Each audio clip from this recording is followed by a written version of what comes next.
জামালপুরে শেখ ফজিলাতুন্নেসা মুজিব বিশ্ববিদ্যালয়ের স্থায়ী ক্যাম্পাস নির্মাণের শতাধিক মানুষের ঘরবাড়ি ভেঙে ফেলা হয়েছে আর বালু দিয়ে ভরাট করা হয়েছে জমি। এতে একটি গ্রামই বিলুপ্ত করে দেওয়ার অভিযোগ উঠেছে সাবেক সংসদ সদস্য ও আওয়ামী লীগের সাংগঠনিক সম্পাদক মির্জা আজম এবং তার অনুসারীদের বিরুদ্ধে। এমন অবস্থায় সরকার পতনের পর জমি ফেরত পেতে মানববন্ধন সহ বিভিন্ন কর্মসূচি পালন করেছেন ভুক্তভোগীরা।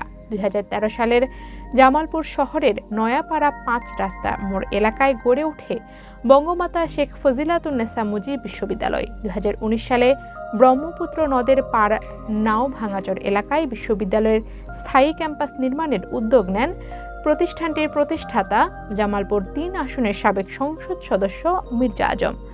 ক্যাম্পাস নির্মাণের জন্য নাও ভাঙাচর গ্রামটির প্রায় 1.5 শতাধিক পরিবারের ঘরবাড়ি ভেঙে জোরপূর্বক জমি দখলের অভিযোগ তার বিরুদ্ধে। গ্রামটিতে প্রায় 40 বছর ধরে 1200 মানুষের বসবাস, কিন্তু আওয়ামী লীগের নির্যাতনের মুখে বাধ্য হয়ে বাড়ি জমি ছেড়ে চলে যেতে হয় প্রায় সবাইকে। এতে ওই গ্রামই এখন বিলুপ্ত হওয়ার পথে। জমি দখলকারী মির্জা আজম ও তার অনুসারীদের কবজা থেকে জমি ফিরে পেতে এবং বিচার দাবিতে বিক্ষোভ করছেন নাও ভাঙাচর গ্রামের বাসিন্দারা।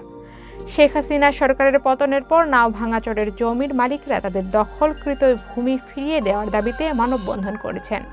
ভুক্তভোগীদের অভিযোগ, মির্জা আজমের নির্দেশে জামালপুর পৌরসভার সাবেক মেয়র মোহাম্মদ সানোয়ার হোসেন ওরফে সানুর তত্ত্বাবধানে আওয়ামী লীগ ও তার অঙ্গ সংগঠনের নেতাকর্মীরা মারধর, মিথ্যা মামলার হয়রানি, এমনকি অত্যাচার নির্যাতন করে জমিগুলো দখল করে। যারা জমি ছাড়েনি তাদের উপর করা হয়েছে মানসিক ও শারীরিক নির্যাতন, এমনকি পুলিশের মাধ্যমে ব্যাপক হয়রানি করা হয়েছে।